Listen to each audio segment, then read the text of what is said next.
Ayan mga kol, kung gusto niyong magpalamig, ay tara na.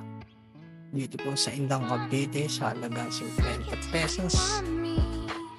Ay makakapagpalamig. Running water po ito. Sa mga sobrang selan na hindi po kayo pwede rito. Sa amin po itong mga hindi masiselan. Pero napakaganda. Malinaw din ho naman ang tubig. Ano po ang hinihintay nyo? Tanggal ho. Tanggal init. Para tayo cool mga cool. Ayan po. Meron din po siyang falls. May batis din po. Napakalalim din po ng batis. Pwede kayong mag-enjoy, magtatalon. Habang kayo nagpapakool, mga cool.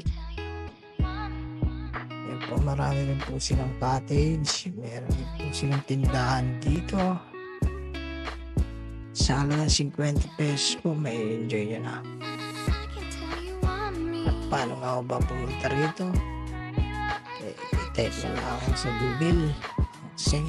Anthony Resort Indang Cavite. Madali lang ho itong hanapin.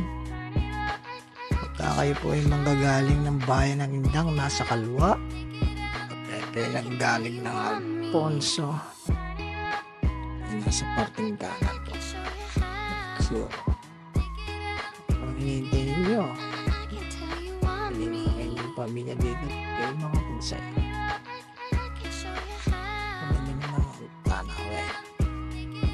Higit po sa kagandahan eh, kakaunti lang ang tao din, mga crew. Hanggang sa muli,